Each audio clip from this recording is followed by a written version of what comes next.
प्रियतम मेहेर प्रभू, आमच्यामध्ये येऊन आपण आम्हा सर्वांना आपल्या दर्शनाचा आणि सहवासाचा आनंद द्यावा आणि आमचं मार्गदर्शन करावं, हीच आपल्या चरणी प्रार्थना. थँक्यू बाबा. जय बाबा. हे प्रियतम परमेश्वरा, तुझ्यावर अधिकाधिक प्रेम करण्यासाठी आम्हा सर्वांना तू सहाय्य कर.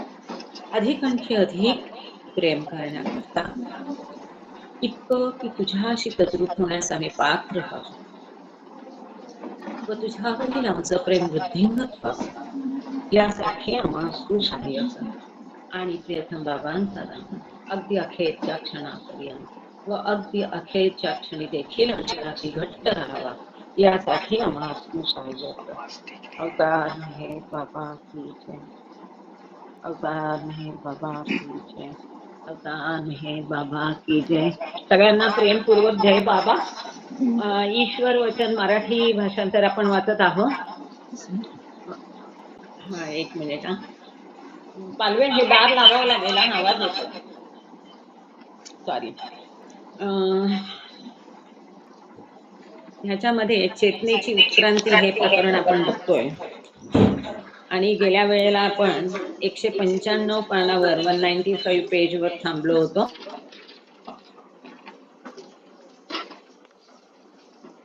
आणि गेल्या वेळेला आपण दुसरी भूमिका म्हणजे सेकंड, थर्ड आणि फोर्थ प्लेन्स ज्या आहेत त्याच्यामध्ये एक्झॅक्टली चेतनेची उत्क्रांती कशी होते, साधकाची अवस्था काय असते, त्याला कुठल्या गोष्टींचा कॉन्शियसनेस असतो, कुठल्या गोष्टींचा कॉन्शियसनेस नसतो, तो काय प्राप्त करतो आणि भौतिक जगाचं जे ईश्वर साक्षात्कारासाठी जरुरी नाही, अडचण आहे, त्या कोणत्या गोष्टी कशा कुठल्या प्लेनवर काय सोडत जातो, हे आपण गेल्या वेळेला बघितलं. आता आज आपण पुढे चौथ्या भूमिकेचं आणखी थोडं बघून 5वी आणि 6वी भूमिका आज बघणार आहोत. याच्या स्लाइड्स पण तयार आहे. बघूया आपण कसं होतंय ते. नेट जर आलं तर स्लाइड्स पण प्रेझेंट केल्या जातील. सध्या मी आता मोबाईल मला जय बाबा, मला जर शेअर केल्या स्लाइड्स तर मी प्रेझेंट करू शकते आज. हा, ओके, थँक्यू. तर मी तशी वेळ आली त्या वेळेला सांगते, किंवा मग पण मला आता तुला ईमेल फॉरवर्ड करावं लागेल. सध्या तर आपण लेक्चरला सुरुवात करूया. तर 195 पेजवर आपण खालून दुसरा पॅराग्राफ आहे तो वाचत आहोत. तर चौथ्या भूमिकेवरच्या शक्ती बाबांनी सांगितलं की कल्पना त्याची तुम्ही करू शकत नाही, इतक्या अमर्याद असतात की एखाद्या अणुस्फोटाप्रमाणे त्या शक्ती असतात. पुढे बाबा सांगतात, अशा प्रकारे मनुष्य अवस्थेत असणाऱ्या ईश्वराची आत्मानुवर्ती उत्क्रमित चेतना तिच्या चौथ्या भूमिकेतील अपरिमित प्राणशक्तीच्या पूर्ण विमोचन अनुभवाच्या विलोभनाला बळी पडले तर अनिवार्य अनुभव इतका गंभीर असतो की प्राप्त पूर्ण चेतना व अनुभवलेली सूक्ष्म चेतना पूर्णतः अगदी परिमित चेतनेमध्ये ईश्वराचे तादात्म्य परत पाषाणाच्या स्थूल रूपाशी करीत पूर्णपणे खंडित होतात. असं 5-6 ओळींचं एकच वाक्य आहे, त्याचा मतितार्थ इतकाच आहे की ज्या अमर्याद अशा शक्ती तिथे त्यांनी प्राप्त केलेल्या असतात आणि विमोचन अनुभव म्हणजे त्या जर त्यांनी रिलीज केला, म्हणजे त्या जर शक्तींचा त्यांनी वापर केला, त्या जर प्रलोभनाला तो जर बळी पडला तर त्याचा परिणाम इतका गंभीर असतो की आता पाषाण योनीपासून त्यांनी जी अगदी सीमित अशी मर्यादित चेतना होती ती विकसित होत होत मनुष्य योनीमध्ये पूर्ण विकसित झाली.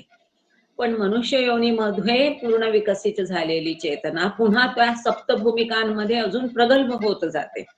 तर ही जी अशी भूमिकांवरची त्याची चेतना आहे, जी सूक्ष्म चेतना आहे, म्हणजे पूर्ण चेतना आणि सूक्ष्म चेतना, ही सगळी चेतना जाते, हा कॉन्शियसनेस जातो आणि तो पुन्हा पाषाणाचं जे स्थूल रूप आहे ते कधी त्यांनी देह टाकल्यानंतर, मृत्यूनंतर. तर पाषाणाच्या असं नाहीये की जिवंत जागता माणूस आणि एकदम तब्दील झाला पाषाणामध्ये, असं नाही. तर त्या चौथ्या भूमिकेवरच्या साधकाने जर त्या शक्तींचा उपयोग केला तर त्याच्या मृत्यूनंतर तो पाषाण म्हणून त्याचा जन्म होतो. कारण का? कारण त्या इतक्या शक्ती असतात, चेतना सगळी उधळली जाते आणि इतकी कमी चेतना त्याच्याकडे शिल्लक उरते. परिमित म्हणजे अगदी सीमित, अगदी मर्यादित, इतकी कमी असते ती, नाही के बराबर. का? कारण त्यांनी ती खर्च केली आणि मग ती अशी चेतना कुठे असते? पाषाण योनीमध्ये असते. म्हणून तो पाषाण रूपाला तो परत जातो आणि तिथे त्या सगळ्या त्याच्या चेतना खंड होतात, भंग होतात, भग्न होतात. तिथे काही त्याकडे चेतना राहत नाही. यास्तव पाषाण सचेत ईश्वराची चेतना परत चेतनेच्या उत्क्रांतीच्या समग्र प्रक्रियेतून त्याचे तादात्म्य स्थूल रूपांशी करीत जोपर्यंत ती मनुष्याशी तादात्म्य करत नाही व पूर्ण चेतना प्राप्त करत नाही, गेलीच पाहिजे. मग आता पुन्हा तो पाषाण म्हणून जन्मल्यानंतर पुन्हा त्याच्या चेतनेचा विकासाची प्रक्रिया सुरू होते. पुन्हा उत्क्रांती, पाषाणापासून वेगवेगळे कीटक, पशु, पक्षी, धातू, वनस्पती वगैरे वगैरे, ज्या आपण सगळे रूप बघितलेले आहेत 7 प्रकारचे, त्या सगळ्या उत्क्रांतीच्या रूपातून, आणि तेही प्रत्येक योनीच्या सगळ्या स्पेसिस, त्याचे जितके प्रकार आहेत, कीटक झालं तर कीटकांचे जितके प्रकार आहेत, पक्षी झालं तर पक्ष्यांचे जेवढे प्रकार आहेत, अशा सगळ्या प्रक्रियेमधून उत्क्रांत होत होत पुन्हा त्याच्या चेतनेचा विकास सुरू होतो आणि तिथपर्यंत की मनुष्य योनीपर्यंत, आणि म्हणजेच त्याची प्रक्रिया पुन्हा नव्याने पहिल्यापासून सुरू होते. म्हणजे कैक युग त्याच्यामध्ये जातात. ही वस्तुस्थिती आहे की एकदा चेतना प्राप्त केली की ती कधीच हरवली जात नाही. की ही वस्तुस्थिती आहे, एकदा प्राप्त केलेली चेतना कधीही जात नाही. बरं, चेतना कुठून आणायची असते असं नाही. मूलतः चेतना तिथे असतेच. कुठे असते चेतना? शेवटी मनुष्य म्हणजे काय आहे? परमात्मा आहे, बरोबर. आता जर मनुष्य परमात्मा असेल तर त्याच्यामध्ये ती अंगभूत चेतना आहेच, त्याच्यामध्ये ती ऑलरेडी आहे. तीच चेतना तो परमात्म्याचा जीवात्मा झाल्यावर अगदी मर्यादित सीमित होते आणि मग तीच चेतना उत्क्रांत होत होत होत विकसित होत जाते. म्हणजे एकदा जी चेतना त्यांनी आहे त्याच्याकडची, ती जेवढी चेतना असेल, आता कीटकामध्ये कमी असेल, मग पशुमध्ये अधिक जास्त असेल, तेव्हा बाबा सांगतात की एकदा प्राप्त केलेली चेतना कधीही हरवली जात नाही. एवढं एकच अपवाद आहे चौथ्या भूमिकेवरचा, की तिथे ती चेतना त्याचा उपयोग केलास, दुरुपयोग केल्यानंतर ती चेतना पूर्ण खंडित होऊन जाते आणि तो परत पाषाण योनीला जातो. हा नियमाला अपवाद आहे. नियम काय आहे? की चेतना कधीही हरवली जात नाही. एकदा प्राप्त केलेली चेतना कधीही नष्ट होत नाही, संपत नाही, हरवत नाही.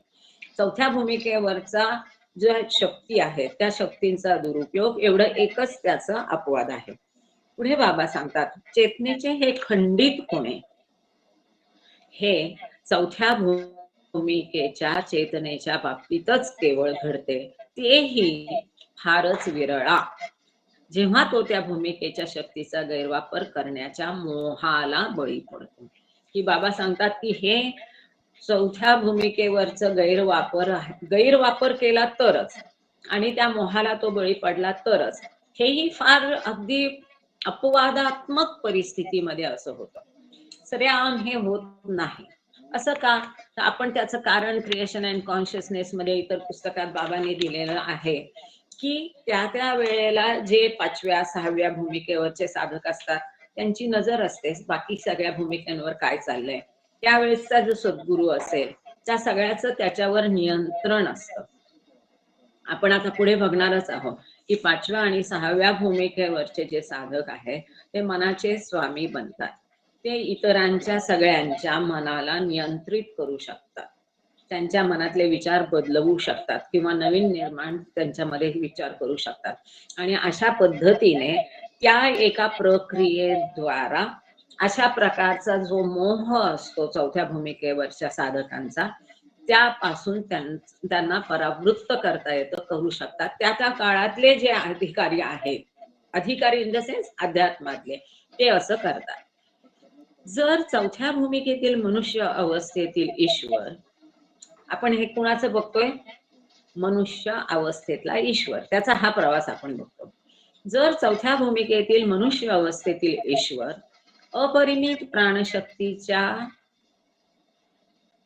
शक्तींचा गैरवापर करत नसेल, परंतु वासनांनी प्रभावित न होता विवेक सांभाळून त्यांचा वापर करतो, तर चेतनेच्या पुढील आत्मानुवर्ती उत्क्रांतीसह मनुष्यावस्थेतील सूक्ष्म सचेत ईश्वर मनोजगताच्या 5व्या भूमिकेचे अनुभव न घेता मनोजगताच्या 6व्या भूमिकेचा प्रत्यक्षपणे अनुभव घेतो. हे काय झालं? बक्षीस झालं. ती पनिशमेंट नाही, पण हे बक्षीस आहे. जर त्याने चौथ्या भूमिकेत शक्तींचा वापर केला नाही, दुरुपयोग केला नाही आणि स्वतःच्या वासनांनी प्रभावित न होता, त्या वासनांना बळी न पडता बुद्धीचा, विवेकाचा, सत्सद विवेकाचा वापर करून इतरांच्या कल्याणासाठी, इतरांच्या आध्यात्मिक कल्याणासाठी त्या हेतूने प्रेरित होऊन जर त्या शक्तींचा त्याने वापर केला, तर काय होतं? मनुष्य अवस्थेतील तो ईश्वर जो सूक्ष्म सचेत आहे. आता सूक्ष्म सचेत का? कारण तो सूक्ष्म जगतात आहे. चौथी भूमिका ही मनोजगत आणि सूक्ष्म जगताचा उंबरठा आहे. तिथे त्याची चेतना स्थूलाची चेतना नाही आहे, सूक्ष्माची चेतना आहे, म्हणून त्याला सूक्ष्म सचेत म्हटलेलं आहे. म्हणून असा मनुष्य अवस्थेतील ईश्वर जेव्हा चौथ्या भूमिकेत त्या शक्तींचा सदुपयोग करतो, इतरांच्या आध्यात्मिक हेतू कल्याणाच्या हेतूने जर त्यांचा उपयोग करतो, तर त्याला 5व्या भूमिकेत जायची गरज पडत नाही. सरळ 6व्या भूमिकेमध्ये तो डायरेक्ट प्रमोट होतो, सरळ 6व्या भूमिकेमध्ये त्याला जातो. तिथे क्रिएशन अँड कॉजेस मध्ये बाबांनी एक सुंदर शब्द वापरलाय की त्यावेळी जो कोणी सद्गुरू असेल किंवा त्याचा गुरु त्याला हाताला धरून 6व्या भूमिकेत डायरेक्ट नेतो. म्हणजे त्याला आपण त्यावेळेस काय केलं, प्रॅक्टिकल भाषेत त्याला आपण काय म्हणतो, एक्झम्पशन मिळालं आहे की नाही. तुम्ही कुठली हायर ग्रेडची एक्झाम दिली असेल आणि दुसऱ्या एक्झामला बसत असाल आणि काही कॉमन सब्जेक्ट असेल, तर एखाद्या सब्जेक्ट मधून तुम्हाला जसं एक्झम्पशन मिळतं, तसं इथे त्याला 5व्या भूमिकेत एक्झम्पशन मिळतं. परत रिपीट करते, चौथ्या भूमिकेमधल्या साधकाने वासनांना बळी न पडता सत्सद विवेकाने इतरांच्या आध्यात्मिक कल्याणाच्या हेतूने, इतरांच्या कल्याणासाठी त्याच्या शक्तींचा सदुपयोग केला, तर त्याला 5व्या भूमिकेत न जाता सरळ तो 6व्या भूमिकेत जातो. आता हे असं का होतं, त्याचं पण टेक्निकल बाबांनी एक्सप्लेन केलेलं आहे. इथं नसेल, दुसरीकडे कुठे केलं असेल. ते कसं, आता हे आपण समजून घेऊया की असं का होतं. चौथी भूमिका ही मनोजगत आणि सूक्ष्म जगताचा उंबरठा आहे. तिथे त्याला मनाचा अनुभव नाही की मी मन आहे, मनावर नियंत्रण नाही. मी म्हणजे मन हा अजून त्याने अनुभव घेतलेला नाही. पण तिथे त्याला जे मनाची व्यापकता आहे, हवा कशी सगळीकडे आहे, तसं मन सर्वत्र आहे, सर्वव्यापी मन आहे.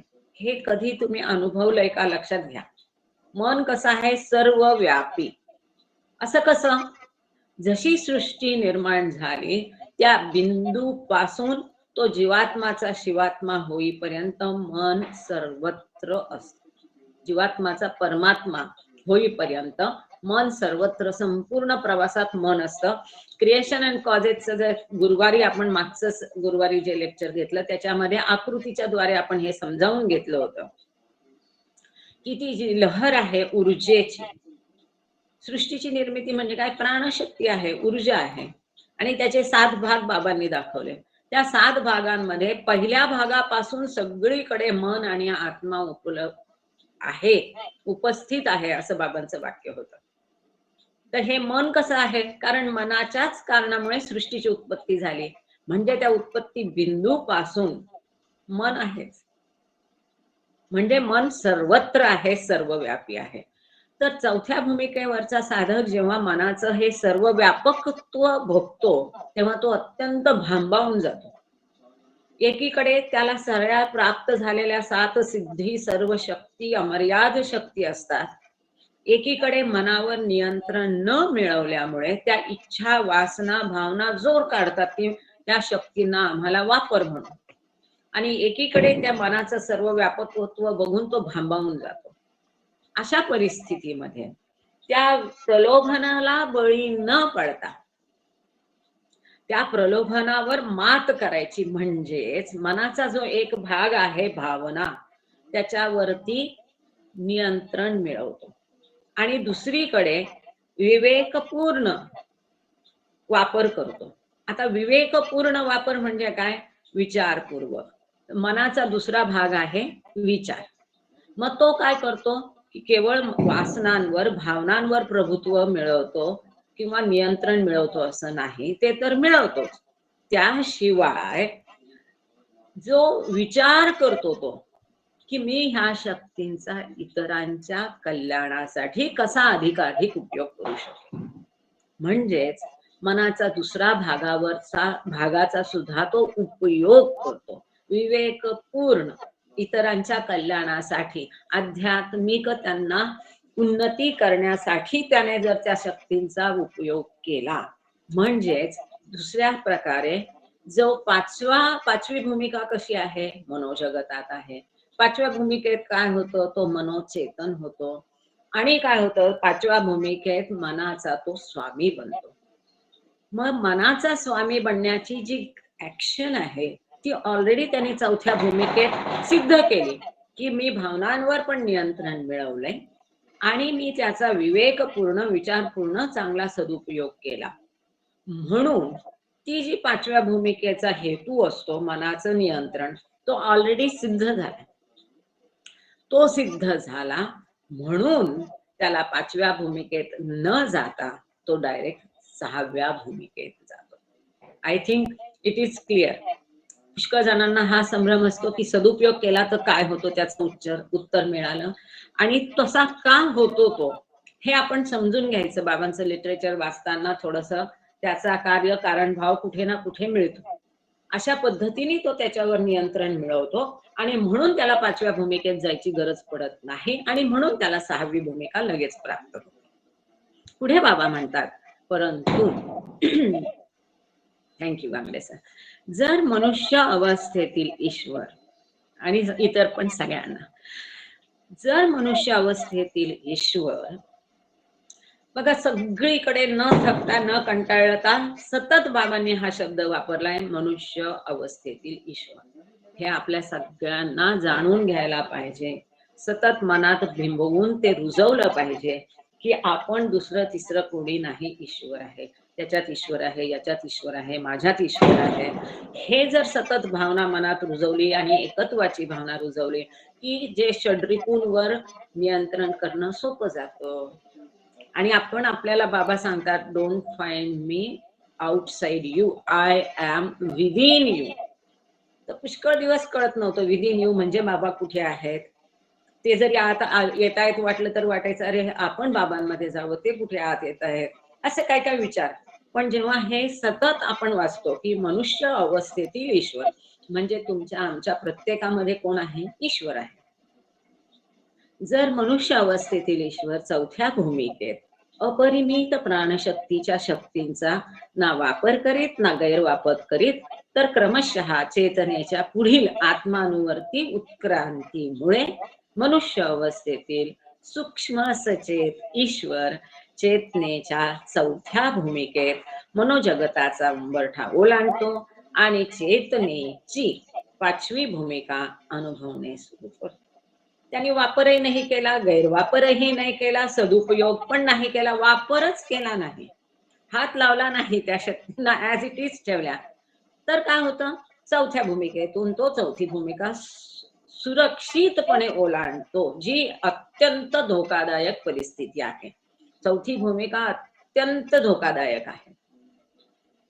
म्हणून त्याला बाबांनी इतकं सुंदर उदाहरण क्रिएशन अँड कॉलेज मध्ये दिले की शरीराच्या अवयवांशी एक एक भूमिका त्यांनी कोरिलेट केली. तिथे बाबा सांगतात हा खांदा म्हणजे चौथी भूमिका आहे आणि ही बंगल म्हणजे चौथ्या भूमिकेचा आसमान आहे आणि ह्या सगळ्या 7 सिद्धी त्याला मिळालेल्या आहेत. कुठल्याही प्रकारे आपण जर बघितलं तर ही बोट मोकळी आहेत, खुली आहेत. शरीराला संलग्न कुठेही नाहीयेत ती. पुढे इथनं गेल्यानंतर पुढे एंड त्याचा शरीरापासून दूर होतो.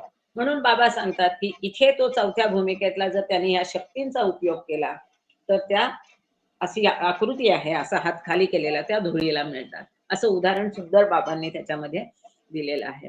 तर ह्या जर असा तो धोकादायक उंबरठा त्यांनी सुरक्षितरित्या ओलांडला, तर तो 5व्या भूमिकेत जातो. आणि मग तिथे आता या भूमिका कसल्या आहेत? कुणीतरी विचारलं होता प्रश्न, भूमिका काय? तर ज्या चेतनेच्या अवस्था आहेत विकासाच्या किंवा उत्क्रमित होण्याच्या, त्या म्हणजे भूमिका. म्हणून चेतनेची 5वी भूमिका असं म्हटलेलं आहे इथे, चेतनेची 5वी भूमिका. आणि उत्क्रांतीच्या काय आहेत? रूपांची उत्क्रांती आहे. चेतनेचा तिथे विकास होतो आणि इथे चेतना उत्क्रमित होते. शेवटी मानवी चेतना दिव्य चेतना बनणार. पुढे बाबा सांगतात, इथे एक फुटनोट आहे, आपण वाचूया. चेतनेच्या 5व्या व 6व्या भूमिका मूलतः मनाच्या मनोजगताच्या भूमिका आहेत. आता इथे केतकी आहे, श्वेतांबरी आहे. मागच्या वेळी मी जो दाखवला होता चार्ट तोही दाखवू शकता विदाउट एनी डिस्टर्बन्स किंवा हे हाताने लिहिलेला जो चार्ट आहे 5वी आणि 6वी भूमिका एक चौकोनी चार्ट आहे. आहे का तो असेल तर जास्त म्हणजे तुम्ही आधी सिलेक्ट करून ठेवा आणि मग प्रेझेंट करा. कारण त्याच्यामध्ये चित्राद्वारे वेगवेगळ्या रंगाद्वारे आपण हे समजून घेतलं होतं की स्थूल जगत कोणतं, सूक्ष्म जगत कोणतं, मनोजगत कोणतं, कोणत्या भूमिका कोणत्या जगतात येतात, त्याचे संस्कार कसे असतात, तिथे तो आत्मा काय लाभ त्याला मिळतात आणि काय तो टाकत जातो, हे आपण सगळं त्या आकृतीच्या माध्यमातून समजून घेतलं होतं. आज सुरुवातीला वायफाय नव्हतं म्हणून मी आता मोबाईल वरून करत असल्यामुळे मला प्रेझेंट करता येत नाही. चेतनेच्या 5व्या आणि 6व्या भूमिका ह्या मनोजगताच्या भूमिका आहे है ना. 5वी आणि 6वी भूमिका मनोजगताची भूमिका आहे. म्हणून तिथे संस्कार त्याचे मनोसंस्कार असतात. तिथे फारशा वासना शिल्लक राहत नाही. ह्या ज्या स्थूल जगातल्या संस्कार असतात त्याच्या फक्त 25% संस्कार मनोजगतात असतात. 6व्या भूमिकेतला तो आत्मा समजतो मी म्हणजे मन. जसं आपण समजतो मी म्हणजे शरीर, तसं तो 6व्या भूमिकेतला समजतो मी म्हणजे मन. व हे मनोजगत जे आहे तिथे त्यांना जरी एखादी इच्छा निर्माण झाली तरी त्या इच्छेची तृप्ती भौतिक स्थूल साधनांच्या द्वारे करण्याची गरज उरत नाही. इच्छा प्राप्त होताच तिची तृप्ती होते इच्छेद्वारे. मनोजगतामध्ये मनोभूमिका मनो शरीराद्वारे त्याची तृप्ती होते. मनोजगतात मनुष्य अवस्थेतील मनोसचेत ईश्वर त्याच्या मनाचा स्वामी असतो. उलट पक्षी स्थूल व सूक्ष्म सचेत होता तेव्हा तो त्याच्या मनाचा गुलाम होता. श्वेतांबरी मी तुला ईमेल फॉरवर्ड केलेला आहे त्यामुळे तुला आता हे ऐकत तू असशील तर तुला ती रिलेटेड स्लाइड दाखवायला काहीच हरकत नाहीये. हो हो समजलं चालेल. ना. हो हो पहिली तू दाखवू शकतेस आता. केतकी करतीये प्रेझेंट. केतकीने प्रेझेंट ओके ठीक. Okay okay. पण केतकीकडे तू मग केतकीला तो ईमेल फॉरवर्ड कर कारण त्याच्यात आता मी परवा पुन्हा नवीन स्लाइड बनवली आहे. ओके. आणि केतकी मला होस्ट करून दे ना, मी करते ओपन. मी शेअर केलेली स्लाइड बरोबर आहे का? केतकी आता राहू दे, ही स्लाइड राहू दे. एक 5वी आणि 6वी याच्या नंतर आहे ना केतकी. आता तू जी स्लाइड करतेस ना त्याच्या पुढे अजून एक सेम स्लाइड आहे ती फक्त 5वी आणि 6वी आहे. दोघी पण नका, एकच राहा म्हणजे रेकॉर्डिंग मध्ये प्रॉब्लेम नाही येणार.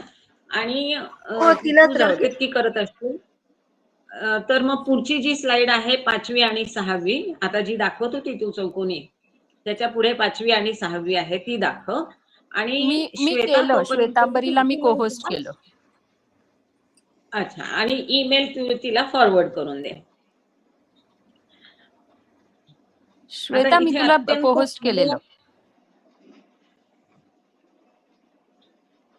आता इथे अत्यंत महत्वाचा आणि एक सुंदर मुद्दा बाबांनी मांडलाय की मनोजगतात जेव्हा तो येतो 5व्या-6व्या भूमिकेत, तेव्हा तो काय होतो? मनाचा स्वामी होतो. काय होतो? मनाचा स्वामी होतो. पण स्थूल आणि सूक्ष्म जगात जेव्हा तो आत्मा असतो, जीवात्मा असतो, तेव्हा तो काय होता? मनाचा गुलाम असतो. किती सुंदर सांगितलं.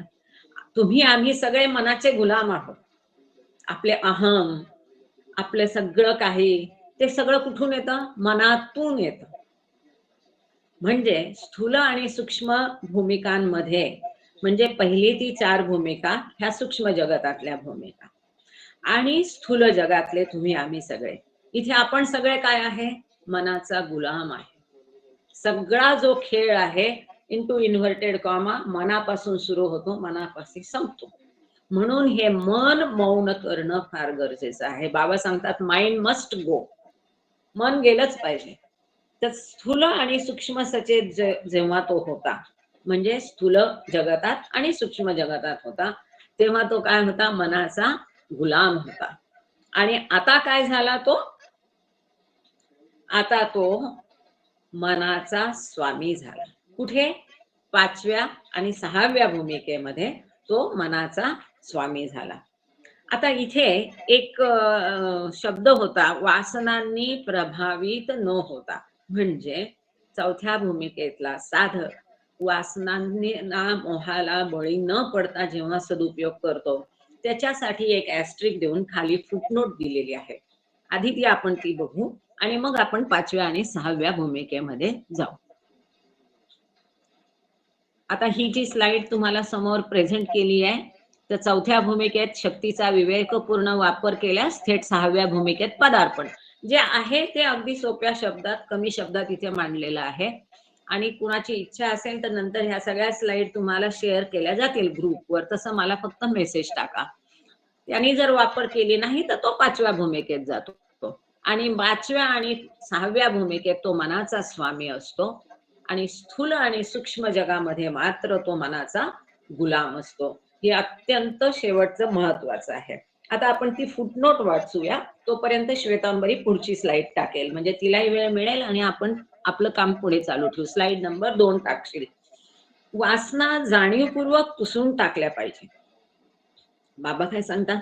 वासना जाणीवपूर्वक सतत त्याच्यावर रखवालदार कसा असतो, डोळ्यात तेल घालून जसे ते जवान सीमेची रक्षा करतात, तसं सतत सतर्क राहिलं पाहिजे. आपल्या मनात जे विचार येतात, आपण जे काही बोलतो, आपण जी काही कृती करतो, प्रत्येक वेळी जागरूक राहायचं की ह्या विचाराने माझे संस्कार वाढू शकतात. म्हणून अशा ज्या वासना आहेत त्या जाणतेपणी कॉन्शियसली त्या पुसून टाकल्या पाहिजेत, कारण त्या नवीन संस्कार निर्मितात व पाळीने इंटर्न अधिक वासना, ज्या निर्बंध घालणाऱ्या अधिक क्रियांकडे, बाइंडिंग ऍक्शन्स अग्रेसर होतात. वासना निर्माण झाल्या, इच्छा निर्माण झाल्या, तर इच्छांमुळे संस्कार निर्माण होतात. आता त्या इच्छांची पूर्ती करण्यासाठी जर त्या इच्छा कृतीमध्ये आणल्या, त्यांचं जर इम्प्लिमेंटेशन केलं बोलण्याद्वारे, कृतीद्वारे, तर अजून जास्त संस्कार गडद होतात. आपण हे मागे बघितलं की विचार म्हणून जेव्हा फक्त राहते एखादी गोष्ट, तेव्हा ते संस्कार हलके असतात, फिके असतात, नष्ट करायला सोपे असतात. म्हणून बाबा सांगतात विचार येतील जातील जाऊ द्या, but don't act on it. तुमच्या मनात विचार आले तरी ते प्रत्यक्ष कृतीत आणू नका. ते प्रत्यक्ष कृतीत आणले तर संस्कार अधिक गडद होतात, जे निपटवणं कठीण असतं. म्हणजे अधिक जास्त बंधनात आपल्याला त्या पुढे ढकलतात. कोण? त्या वासना. म्हणून बाबा सांगतात की ह्या वासना जाणीवपूर्वक पुसून टाकल्या पाहिजेत. सगळे म्हणतात संस्कार कमी करायचे कसे, नष्ट करायचे कसे. बाबांनी सगळ्या रेमेडीज इथं देऊन ठेवलेल्या आहेत. इथे स्पष्ट म्हटलंय की जाणीवपूर्वक वासना पुसून टाकल्या पाहिजे. ती निर्माण झाली की तिचं इरॅडिकेट तिथेच केलं पाहिजे. चेतना सत्य स्वने व्यापून राहण्याऐवजी अशा संस्कारांनी व त्याच्या अभिव्यक्तींनी व्यापलेली असते. ही जी आपल्या आतमध्ये कोण आहे? ईश्वर आहे.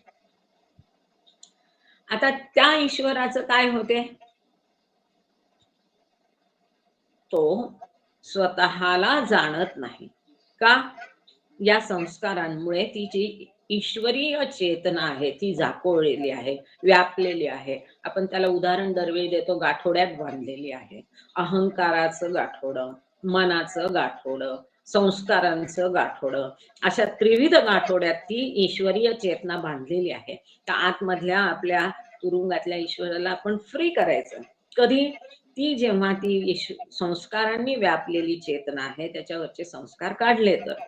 जर हे संस्कार जाणीवपूर्वक नष्ट केल्या गेलेत तर आत्मा सत्याला पाहण्याचा प्रारंभ करील व भौतिक वासनांच्या छळापासून मुक्त होणे सुरू करेल. जर जाणीवपूर्वक कॉन्शियसली हे संस्कार नष्ट करत राहिलो, सतत प्रयत्न करायचा, पुन्हा विसरलं, पुन्हा आठवण आली, पुन्हा प्रयत्न सुरू करायचे.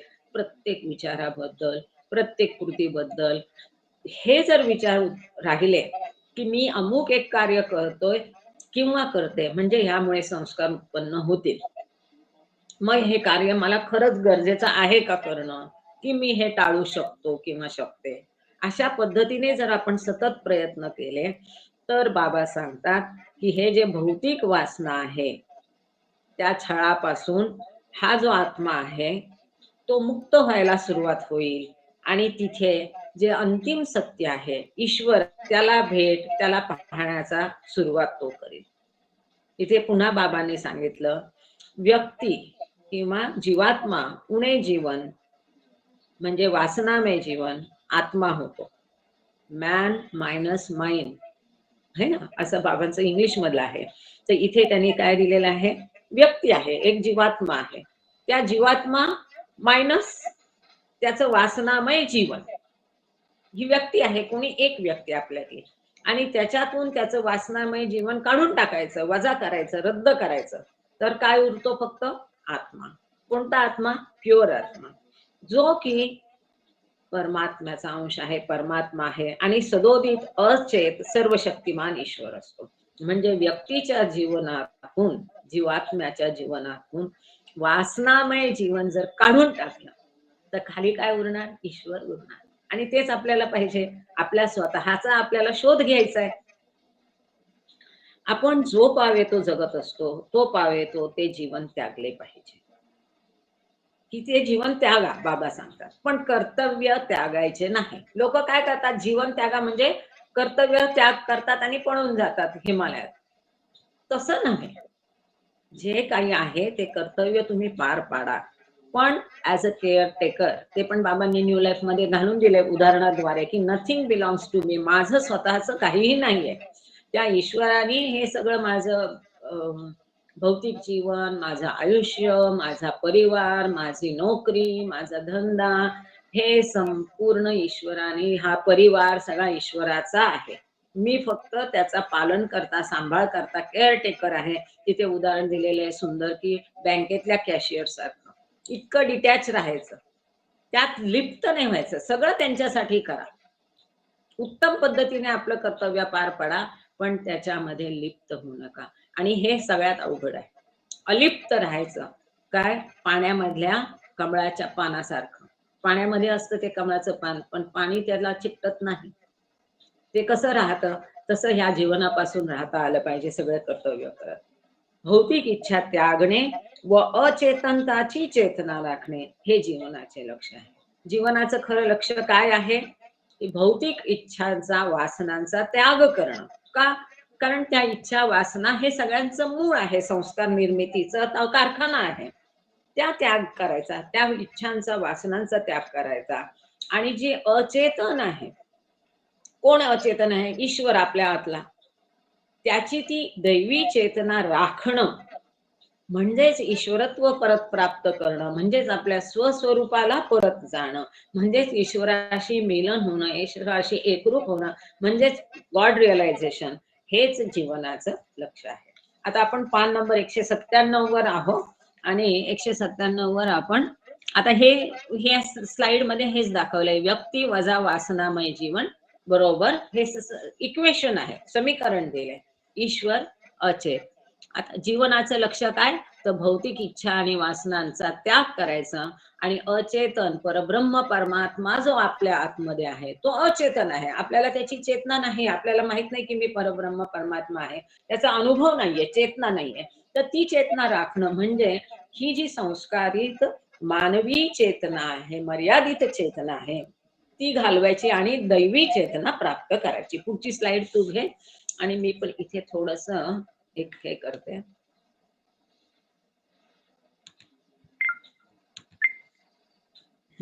आता आपण पेज नंबर 197 वर आहोत. मनुष्य अवस्थेतील सूक्ष्म सचेत ईश्वराच्या. आता आतापर्यंत ह्या शब्दाची चांगली ओळख झाली असेल, मनुष्य अवस्थेतील ईश्वर. पण तो कसा आहे, सूक्ष्म सचेत. सूक्ष्म सचेत कसा आहे, चौथ्या भूमिकेपर्यंत तो सूक्ष्म जगतात आहे म्हणून सूक्ष्म सचेत.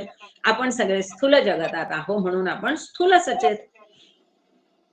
मनुष्य अवस्थेतील सूक्ष्म सचेत ईश्वराच्या चेतनेच्या आत्मानुवर्ती उत्क्रांतीच्या प्रगती बरोबर मनोजगताच्या 5व्या भूमिकेचे अनुभव मनोंद्रियांद्वारा होतात व जे मनोंद्रिय केवळ दृष्टीचे असते. म्हणजे काय, 5व्या भूमिकेत नेमकं काय होतं आणि कसं होतं ते बाबा इथे सांगतात.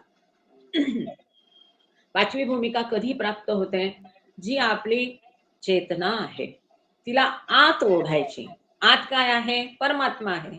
म्हणजेच या बाह्य जगाकडे ती चेतना केंद्रित करून आपली ऊर्जा तिकडे वेस्ट करण्याऐवजी ती आत्मानुवर्ती झाली पाहिजे. म्हणजे ईश्वराकडे तिला प्रेरित केलं पाहिजे, तिला फोकस केलं पाहिजे. मग अशी जी आत्मानुवर्ती उत्क्रांती आहे, चेतना आहे, ती उत्क्रांत होत आहे. ती जरी पूर्ण विकसित असली तरी ती अप्रगल्भ आहे. तिला प्रगल्भ करायचं असेल आणि तिला दैवी चेतनेत बदलायचं असेल तर तिची उत्क्रांती, परिपक्वता जरुरी आहे. ही परिपक्वता या भूमिकांच्या माध्यमातून येते. आता अशा तऱ्हेने ह्या 5व्या भूमिकेतील जी चेतना, उत्क्रांत होत असलेली चेतना आहे, ती काय करते, तिथे मनोंद्रिय, मनाचे जे इंद्रिय आहेत, म्हणजे काय, इच्छा, विचार, बुद्धी, भावना, मन, हे स्थूल जगाचे इंद्रिय काय आहेत, हे सगळे पंचेंद्रिय, नाक, कान, डोळे, ओठ, हे सगळं. आता जी मगाशी केतकीनी स्लाइड दाखवली त्याच्यात बॉटमला लिहिलेलं आहे स्थूल इंद्रिय आणि सगळी ही इंद्रिय दाखवली. तसं मनोजगतात 5व्या भूमिकेत तो साधक असल्यावर त्याला स्थूल इंद्रियांचा तो जाणीवपूर्वक उपयोग करत नाही. रादर त्याला स्थूल जगाची चेतना नसते, कॉन्शियसनेस नसतो, भान नसतो. तो उठतो, जातो, फिरतो, खातो, पितो, पण ते कसं नकळतपणे करतो, अप्रत्यक्षपणे करतो. जाणतेपणे नाही तर अजाणतेपणे तो स्थूल इंद्रियांचा वापर करतो. पण स्थूल इंद्रियांचा वापर कसा करतो, त्या स्थूलाचा वापर सुद्धा तो मनाच्या इंद्रियांमार्फत करतो. मन त्याला आज्ञा देतं, हात उचल, डोकं हे कर, ह्या ज्या आज्ञा आहेत त्या म्हणजे न कळत होतात. जो स्थूल शरीराचा उपयोग त्याच्याकडून न कळतपणे केला जातो. कारण काय की इथं केवळ त्याला मनाचं इंद्रिय आहे आणि मनाचं इंद्रिय दृगोचर नाही. मन दिसतं का, कुणी जर विचारलं, मागच्या वेळी कुणीतरी विचारलं मन कुठे आहे, ते असं दाखवता येतं का, कुठला तुम्ही स्कॅनिंग केला, MRI काढू दे, सोनोग्राफी करू दे, मन कुणी शोधू शकलं का, मन दाखवू शकतं का की अमुक एक भाग आहे तिथे मन आहे, त्याचा आकार असा आहे, इतकं सेंटीमीटर आहे की तितकं लांबीचं रुंदीचं. मन दृष्टीला दिसत नाही, मन दृगोचर नाही, ते सूक्ष्म आहे, ते केवळ दृष्टीच आहे किंवा म्हणता येईल ते भ्रामक आहे. म्हणूनच बाबा जे सांगतात की ही सगळी सृष्टी भ्रामक आहे, भास आहे, ही सृष्टी खरी नाही, झिरो आहे, हे म्हटल्यावर पटत नाही. पण जेव्हा आपण विचार करतो की ही सृष्टी मनाद्वारे निर्माण झाली आणि मन गेल्यानंतर सृष्टी संपते. आता कुणी झोपेत आहे, झोपेत काही सृष्टी शिल्लक राहते हे तुमचं जग नाही. पण असं सांगितल्यावर ते पटत नाही. पण जर ह्या उदाहरणाने आपण पटवून घ्यायचा प्रयत्न केला की केवळ मनाचा खेळ आहे ही सृष्टी आणि हे जीवन आणि हे सगळं जग, म्हणजे दुसरं काहीही नाहीये. म्हणून ते झिरो आहे, म्हणून ते भ्रममय आहे, म्हणून ते भासमय आहे. कारण ते खरं नाहीये. जे मन दिसतच नाही, ज्याचा भास होत नाही, जे हाताला लागत नाही, ज्याचा स्पर्श करता येत नाही, अशा मनाद्वारे हे सगळं निर्माण झालेलं आहे. म्हणजे म्हणून ते भ्रामक आहे. हे एक विचार हे वाचताना पटवून समजून घेतला पाहिजे. पुढे बाबा सांगतात, मनुष्य अवस्थेतील ईश्वर जेव्हा मनसचेत असतो तेव्हा तो स्थूल किंवा सूक्ष्म शरीरांबद्दल सचेत नसतो, परंतु स्थूल व सूक्ष्म देहाने तो कार्य करतोच. प्रत्यक्षपणे नव्हे, परंतु मनोभूमिकेवर व मनोभूमिकेपासून. तेव्हा मनसचेत ईश्वर जरी स्थूल आणि सूक्ष्म शरीरांबद्दल सचेत नसला व स्थूल आणि सूक्ष्म जगताचे अनुभव जाणू शकला नाही, तरी तो स्थूलाच्या विविध पैलूंद्वारा स्थूल शरीराचा अजाणतेपणे उपयोग करू शकतो. हे बाबांनी हेच सांगितलेलं आहे की मनोभूमिकेवर जे असतात, म्हणजे 5व्या आणि 6व्या भूमिकेतला ईश्वर, कसा ईश्वर जो माणसामध्ये आहे, जो मनसचेत आहे, ज्याची चेतना मनोजगताची चेतना आहे, तो ईश्वर स्वतःच जे सूक्ष्म शरीर आहे, सटल बॉडी किंवा स्थूल शरीर ग्रॉस बॉडी ह्यांच्याबद्दल त्याला चेतना बिलकुल नसते. तो त्यांचा वापर अजाणतेपणी करतो आणि त्या सूक्ष्म आणि स्थूल शरीराबद्दल सुद्धा त्याला चेतना नसते, कॉन्शियसनेस नसतो. आणि मनाचे जे पैलू आहेत त्या पैलूंच्या मार्फत तो स्थूल आणि सूक्ष्म शरीराचा अजाणतेपणे उपयोग करतो. जेव्हा बरेच लोक प्रश्न विचारतात की कोण कोणत्या भूमिकेवर आहे, हे कसं ओळखायचं, किंवा फलाना कोणत्या, तर हे चांगले आहेत ना, त्याला स्थूलाची चेतना आहे की नाही याच्यावरनं कळेल की तो स्थूल जगतात आहे की मनोजगतात आहे. अशा प्रकारे तो सामान्य स्थूल सचेत मानवी स्वरूप म्हणून खाताना, पिताना, झोपताना, पाहताना, ऐकताना, स्पर्शानुभव करताना आढळतो. म्हणजे सामान्य माणसासारखाच तो दिसतो. त्यामुळे ना त्याला कळणार की मी 5व्या भूमिकेवर आहे, ना बघणाऱ्यांना कळणार की हा 5व्या भूमिकेत आहे. कारण दिसताना तो सामान्य माणसासारखा सगळ्या क्रिया करतो, दिसतो. जरी तो सर्व समयी केवळ मनोशरीराबद्दलच, केवळ पाहण्याच्या मनोंद्रियासह सचेत असतो. तो कॉन्शियस आहे. कशाबद्दल आहे? मेंटल बॉडी त्याची, कारण देह, केवळ त्याच्याबद्दल तो सचेत आहे. त्याला या स्थूल जगाचं भान नाही, सूक्ष्म जगाचं भान नाही, सूक्ष्म शरीराचं भान नाही, स्थूल शरीराचं भान नाही. त्याला फक्त त्याचं जे मनाचं इंद्रिय, मी म्हणजे मन, असं तो समजतो. त्याचप्रमाणे तो अजाणतेपणी अपरिमित प्राणशक्तीच्या विविध पैलूंद्वारा त्याच्या सूक्ष्म शरीराचा वापर करू शकतो व या प्रकारे आढळून येते की तो इकडे तिकडे हिंडतो, कामे करतो व सर्व वेळी मनाबद्दल, मनोशरीराबद्दल केवळ सचेत असतो व मनोंद्रियद्वारा मनोजगताचा केवळ जाणतेपणी अनुभव घेतो. म्हणजे त्याचा तो जो काही क्रिया करतो सामान्य माणसाच्या सारख्या, त्या अजाणतेपणे करतो. आणि मनोंद्रिय जे आहेत, मनाचे इंद्रिय आहेत, त्या इंद्रियांद्वारे मनोजगताच्या लेव्हलवरच तो त्यांचा उपयोग करतो. सूक्ष्म शरीराबद्दलही त्याला चेतना नाही आहे. पण सूक्ष्म शरीराचं कार्य जे काही आहे, म्हणजेच प्राणशक्ती, ऊर्जा, बळ, उत्साह, त्याचा सुद्धा तो वापर अजाणतेपणे करतो. मनोजगतात मनुष्य अवस्थेतील मनोसचेत ईश्वराला आता एकाच इंद्रियाचे ज्ञान असते व ते दृष्टीचे ज्ञान असते. केवळ एक इंद्रिय, ती दृष्टी सुद्धा कशी? सूक्ष्म दृष्टी, मनदृष्टी असते. मनाच्या इंद्रियाने ते सगळं काही बघतो. त्याला इच्छा झाली की अमेरिकेत जायचं, तर तो अमेरिकेत डायरेक्ट ट्रॅव्हल न करता फक्त इच्छेद्वारे तो अमेरिकेला जाऊन येऊ शकतो. अशा पद्धतीचं ते असतं तिथलं फंक्शनिंग. मनचेतनेच्या पाचव्या भूमिकेतून सातत्याने अखंडपणे स्थायी असतेच. मन बघा, तोडण्यात चूक झाली की वाचण्यात आणि समजण्यात चूक होणार. मन जे आहे ते चेतनेच्या पाचव्या भूमिकेतून सातत्याने अखंडपणे स्थायी असते, म्हणजे कायम असतच. सतत मन जागरूक असतं पाचव्या भूमिकेमध्ये. चेतनेच्या सहाव्या भूमिकेत मन स्वतः अंतर्चक्षुत परिवर्तित होते आणि ते ईश्वराला पाहते. आपण काय म्हणतो, पाचव्या मध्ये आता त्याला ईश्वराचं ज्ञान झालं पाचव्या भूमिकेत. पण ते ज्ञान कसं असतं, पार्शल असतं. म्हणजे माझ्या आतमध्ये आहे तोच ईश्वर आहे इथपर्यंतच त्या पाचव्या भूमिकेतला माणूस साधक बघत असतो. बाहेरच्या जगामध्ये तो अजून ईश्वराला पाहिलेलं नसतं. पण सहाव्या भूमिकेतला साधक हा जळीस्थळी काष्टी पाषाणी सगळीकडे ईश्वराला बघतो. तो सगळ्या स्थूल जगताला बघू शकतो, सगळ्या भूमिकांवर तो बघू शकतो, सर्वत्र तो पाहू शकतो. पण सगळीकडे त्याला केवळ आणि केवळ ईश्वरच दिसतो. पण तो ईश्वर कसा दिसतो त्याला, या स्थूल डोळ्यांनी नाही, तर अंतर्चक्षु हा शब्द आपल्याला नवीन नाही आहे.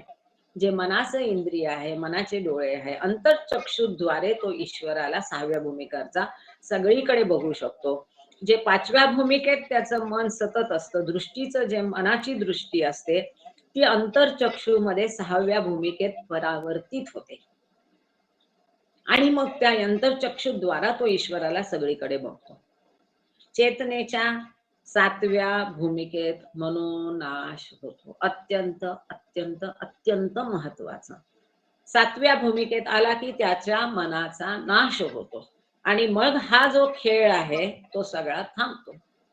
मनाची सुरुवात झाली होती मनापासून, आणि जेव्हा मनाचा शेवट होतो सातव्या भूमिकेत, तेव्हा तो अनुभवतो, अरे मी स्वतःला हे शरीर समजत होतो, किडा मुंगी पशु माकड माणूस समजत होतो, पण मी तर ईश्वर आहे, ईश्वर होतो आणि ईश्वर राहणार. हे मध्ये जी एवढी अरबो करबो करोडो वर्ष गेली ती त्याला एका क्षणासारखी वाटतात, कारण तिथे त्याचा मनाचा नाश होतो. आणि मनाचा नाश झाल्यावरच त्याचा हा मनाचा सगळा खेळ सृष्टीचा, त्याचे अनंत जन्म मरण, त्याची उत्क्रांती, त्याचे रूप बदलणं, त्याची चेतनेचा विकास, हा सगळा संपूर्ण खेळ थांबतो. म्हणून आपल्याला कळलं पाहिजे, किती किती किती अत्यंत, म्हणजे शब्दात सांगू शकत नाही इतकं मनोनाश पर्व जे बाबा जगले ते अत्यंत अत्यंत महत्वाचं होतं. कारण हा सगळा खेळ जो आहे मांडलेला, हा फक्त मनाचा खेळ आहे. म्हणून मनाचं जाणं, मनाचा नाश होणं अत्यंत महत्वाचं आहे. कारण हे सगळं माइंड इंटू माइंड खेळ सुरू झाला मनाचा पासून. कसा, तर त्या गाढ झोपेतल्या ज्याला स्वतःचं भान नाही अशा परात्पर परब्रह्म अवस्थेतल्या ईश्वराला प्रश्न पडला की मी कोण. म्हणजेच इच्छा झाली स्वतःला जाणण्याची. पहिल्या इच्छेबरोबर पहिला संस्कार निर्माण झाला आणि ती इच्छा कुठे झाली, ते काम कोणाचं, इच्छेचं काम म्हणजे मनाचं काम, म्हणजे मनाचा खेळ तिथे सुरू झाला. सातव्या भूमिकेत मनाचा नाश झाल्यावर त्याला कळतं की कॉन्शियसली सचेतनतः त्याला जाणीव होते की मी ईश्वर आहे. म्हणजे म्हणून म्हटलं की हा मन टू मन एवढाच खेळ आहे. सगळं एका वाक्यात सांगायचं म्हणजे हा काही नाही, मनाचा खेळ आहे, मनापासून सुरू झाला, मनापाशी संपलेला. आता इथे जी स्लाइड आहे ते पाचव्या भूमिकेबद्दल त्याच्यात लिहिलेलं आहे की मनोंद्रियाद्वारा अनुभव, मनुष्य अवस्थेतील मनोसचेत ईश्वराचा मनाच्या इंद्रियाद्वारा तो अनुभव घेतो. हे मनोंद्रिय कसं केवळ दृष्टीचं असतं, ते स्थूल नाही, ते दृगोचर नाही, ते सडल आहे. आणि तिथे तो मनोजगताबद्दल सचेत असतो, मनोशरीर किंवा कारण देहाबद्दल तो सचेत असतो, कॉन्शियस असतो. तिथे त्याला स्थूल जगत, स्थूल शरीर, सूक्ष्म जगत, सूक्ष्म शरीर ह्याच्याबद्दल कॉन्शियसनेस, चेतना, भान नसते. तिथे तो सूक्ष्म आणि स्थूल देहाचा वापर करतो, पण तो अजाणतेपणे करतो आणि मनोभूमिकेवर करतो, मनोंद्रियाद्वारा करतो. तिथे त्याला ज्ञान केवळ दृष्टीचे असते. You can change the slide. Shwetambari पुढची स्लाइड टाक. आपण पुढच्या पॅरेग्राफला जाऊ. पुढे बाबा सांगतात, म्हणून पाचव्या भूमिकेत मनुष्य अवस्थेतील मनोसचेत ईश्वर पाहण्याच्या मानस इंद्रियाद्वारा निर्मिलेल्या संस्कारांचा अनुभव घेतो. यास्तव मनोशरीराद्वारा मनाद्वारा मनोजगताचा अनुभव घेतो. आपण हे स्लाइड बदल श्वेतांबरी केली चेंज केली नाहीतर बंद कर. केली हा. चेंज. आता ओके, इथे जेव्हा तो 5व्या भूमिकेत असतो तेव्हा मनुष्य अवस्थेतील मनोसचेत, आता बघा प्रत्येक वेळेला इथे बाबांनी हा स्थूल जोपर्यंत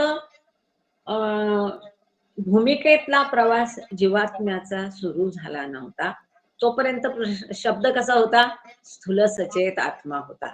सगळीकडे गॉड स्पीक्स मध्ये बघा ग्रॉस कॉन्शियस सोल हा शब्द होता.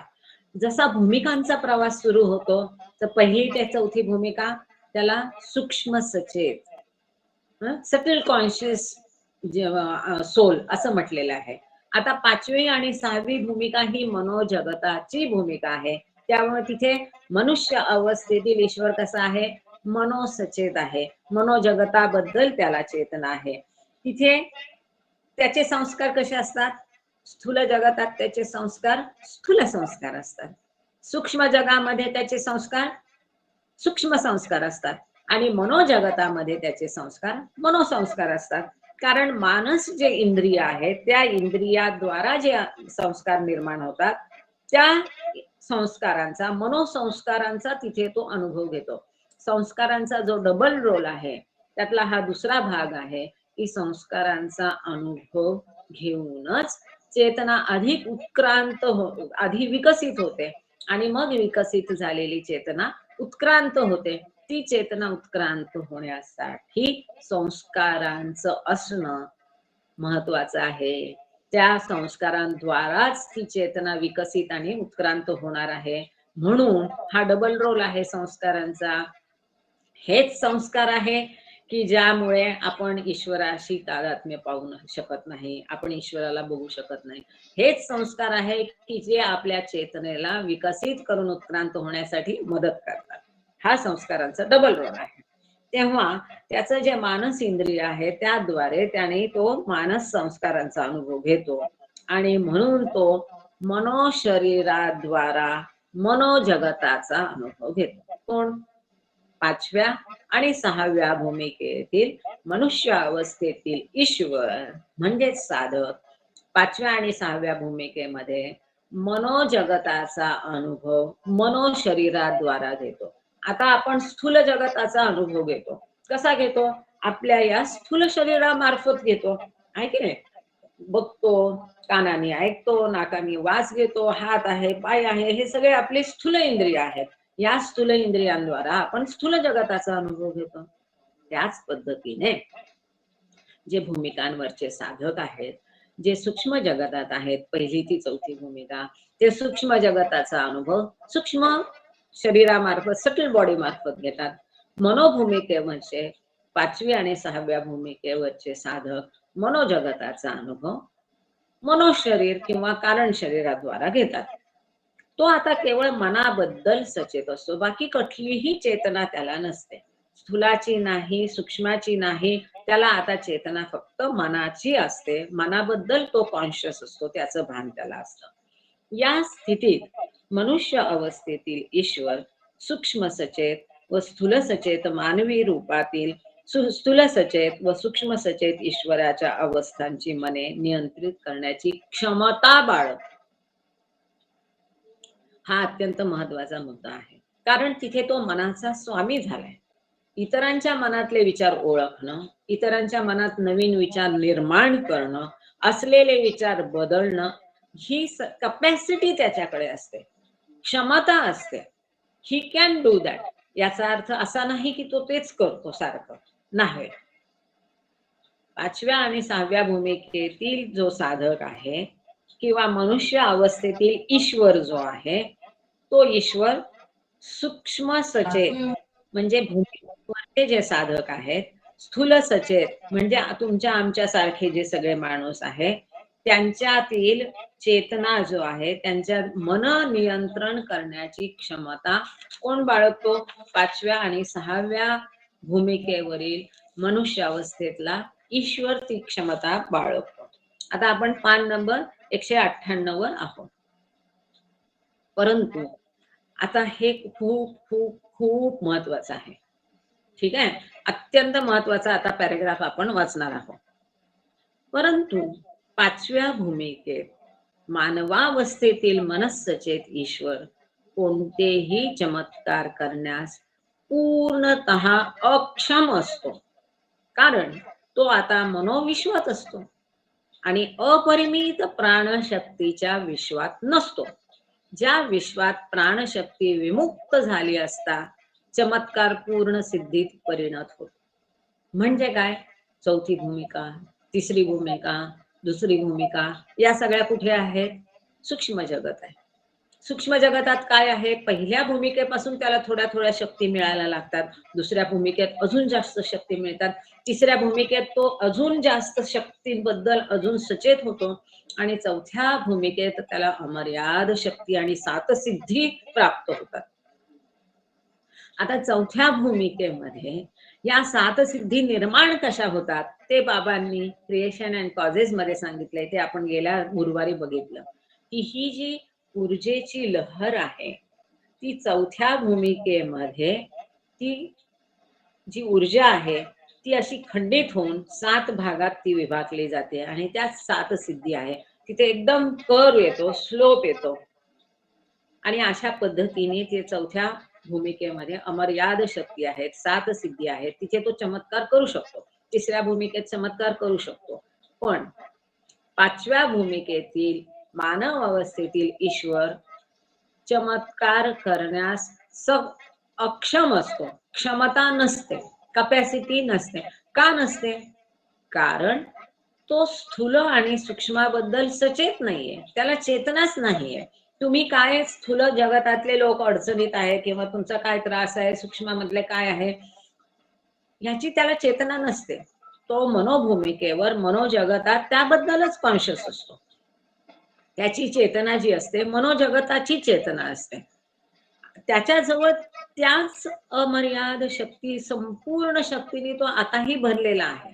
ज्या चौथ्या भूमिकेतील साधकाकडे शक्ती असतात त्या सगळ्या अमर्याद शक्ती 5व्या आणि 6व्या भूमिकेतील मानव अवस्थेतल्या ईश्वराकडे म्हणजे साधकाकडे सुद्धा असतात. परंतु त्याला आता चेतना नसते, त्या सिद्धींची सुद्धा त्या अमर्याद शक्तीची चेतना नसते. आणि ह्या ज्या शक्ती आहे, शक्तीचं क्षेत्र कोणतं? सूक्ष्म जगत हे शक्तीचं क्षेत्र आहे, मनोजगत हे मनाचं क्षेत्र आहे आणि स्थूल जगत हे स्थूलाचं क्षेत्र आहे. म्हणजे ह्या ज्या सगळ्या शक्तींद्वारे हे चमत्कार केले जातात त्या शक्ती उपलब्ध आहेत, पण त्या शक्तींबद्दल तो अचेत आहे. कारण त्या शक्तीचं जे क्षेत्र आहे, प्राणक्षेत्र, सूक्ष्म जगत हे शक्तीचं क्षेत्र आहे. त्या सूक्ष्म जगताबद्दल तो अचेत असल्यामुळे त्यांचा तो वापर करण्यास अक्षम असतो. असं जरी असलं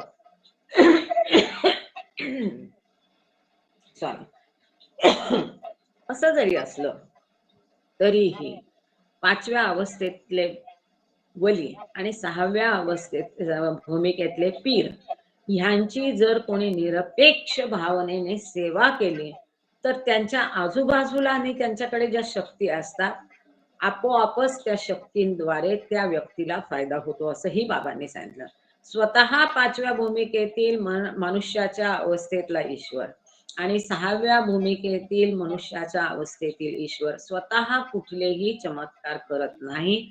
कारण प्राणशक्तीचं जे क्षेत्र सूक्ष्म जगत त्याच्याबद्दल त्याला भान नसते, स्वतः जवळच्या शक्तींचं त्याला चेतना नसते, म्हणून त्या वापरण्यासाठी तो सक्षम नसतो. अद्यापि कारण तो मनोसचेत व मूर्तिमंत मन होण्याच्या बेतात असतो. मी म्हणजे मन. तो ईश्वराच्या सूक्ष्म सचेत अवस्थेची मने नियंत्रित करतो. मन नियंत्रित करू शकतो, मनात दुसरे विचार निर्माण करू शकतो, आहे ते विचार बदलू शकतो, परंतु शक्ती वापरू शकत नाही, शक्ती वापरून चमत्कार करू शकत नाही, कारण तो फक्त मनाबद्दल सचेत असतो. प्राणशक्तीबद्दल, सूक्ष्माबद्दल तो सचेत नसतो. तो ईश्वराच्या सूक्ष्म सचेत अवस्थेची मने नियंत्रित करतो व उगमस्थान होतो, जे सूक्ष्म सचेत अवस्थेत असणाऱ्यांना चमत्कार करण्यास उत्तेजना देते. आता चमत्कार करायला कोण उत्तेजना देतं? मन. कोणतं मन? सूक्ष्म भूमिकेतील, सूक्ष्म अवस्थेत, सूक्ष्म जगात जे साधक आहे ते चमत्कार का करतात? त्यांच्या मनात तशी इच्छा निर्माण होते, मग त्यांच्या मनांना तो नियंत्रित करतो, त्यांच्या मनांना तो चालना देतो. तो स्वतःच्या शक्तींचा उपयोग करून चमत्कार करत नाही. हा अत्यंत महत्वाचा मुद्दा आहे. तो स्वतः त्याच्याजवळ असलेल्या शक्तींचा वापर करून चमत्कार करत नाही, कारण शक्तींचं जे क्षेत्र आहे, प्राणशक्तीचं क्षेत्र, सूक्ष्म जगत, त्याचं त्याला भान नसतं. पण सूक्ष्म जगतातले जे साधक आहे, म्हणजे सूक्ष्म जगतातल्या सूक्ष्म सचेत मनुष्य अवस्थेतील सूक्ष्म सचेत जो ईश्वर आहे, त्याच्या विचारांना तो चालना देतो, उत्तेजना देतो, पण स्वतः चमत्कार करत नाही. त्यांचे विचार तो बदलू शकतो. तो एकमेव असा आहे की जो मनोसचेत अवस्थेत त्याच्या मनाच्या व इच्छेच्या बळानुसार सूक्ष्म सचेत भूमिकांवर असणाऱ्यांची मने चमत्कार करण्यासाठी किंवा न करण्यासाठी रोखण्याची, नियंत्रित करण्याची किंवा मार्गदर्शन करण्याची क्षमता बाळगतो. जरी तो स्वतः त्याच्या मनोसचेत अवस्थेत कोणतेही चमत्कार करण्यास अक्षम असतो, नॉट केपेबल, इनकॅपॅसिटी. तो स्वतः जरी, त्याची अवस्था कशी आहे? मनोसचेत अवस्था आहे, मनाबद्दल सचेत म्हणून मनोसचेत अशी अवस्था आहे. तो कोणतेही चमत्कार करण्यास सक्षम नसतो, करू शकत नाही. जरी तो इतर जे आहेत सूक्ष्म भूमिकांवर, जे सूक्ष्म भूमिकांवरचे साधक आहेत, किंवा ह्या पुस्तकाच्या बाबांच्या भाषेत सूक्ष्म भूमिकांवर मनुष्य अवस्थेतील सूक्ष्म सचेत जो ईश्वर आहे, त्या ईश्वराचं मन नियंत्रित करण्यासाठी, चमत्कार करण्यासाठी किंवा चमत्कार करू न देण्यासाठी त्याचं मन नियंत्रित करणं, किंवा चमत्कार चांगल्या पद्धतीने करण्यासाठी मार्गदर्शन करू शकतो तो, ती क्षमता तो बाळगतो. पण स्वतः चमत्कार करण्याची क्षमता त्याच्याकडे नसते. मन, पुढे बाबा सांगतात, मनसचेत मनुष्य अवस्थेतील ईश्वर स्थूल व सूक्ष्म सचेत अवस्थातील मनांचे विचार, इच्छा व भावना निर्मिण्याची व नियंत्रित करण्याची क्षमता बाळगतो. आता मनुष्य अवस्थेतला 5व्या आणि 6व्या भूमिकेतला जो ईश्वर आहे, तो कसा आहे? मनोजगतात आहे, म्हणून त्याची चेतना मनोजगताची आहे, म्हणून त्याला मनोसचेत ईश्वर म्हटले. तो काय करतो? जो स्थूल भूमिकेत, स्थूल जगतात आणि सूक्ष्म जगतात, म्हणजे 1 ते 4 भूमिकामधले जे साधक आहे, त्यांचे विचार, इच्छा आणि भावना नियंत्रित करू शकतो. त्याची क्षमता त्याच्याकडे असते, कॅपॅसिटी असते. त्यांच्या मनात भावना निर्माण करणं, इच्छा निर्माण करणं, हे तो करू शकतो. 5व्या भूमिकेच्या अवस्थेचा अनुभव घेतल्यानंतर लगेच तो स्वतः स्थिर होतो, ज्या अवस्थेपासून येथपर्यंत आत्मानुवर्ती उत्क्रमित चेतना कधीच अधपतित वा छिन्न भिन्न होत नाही. हा एक आणखीन महत्वाचा मुद्दा इथे बाबांनी मांडलेला आहे.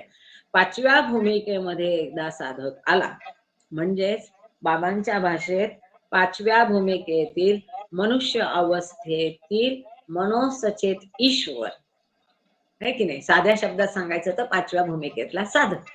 5वी भूमिका ही अत्यंत सेफ आहे, सुरक्षित आहे आध्यात्मिक दृष्ट्या. एकदा 5व्या भूमिकेत तो आला की त्याचं कधीही अधःपतन होत नाही. 4थ्या भूमिकेसारखा खाली गडगडण्याची शक्यता अजिबात नसते. काही झालं तरी 5व्या भूमिकेतून पुन्हा त्याचं अधःपतन कधीच होत नाही, त्याची चेतना छिन्न भिन्न होत नाही, ती इथे एकदम सेफ आहे. का?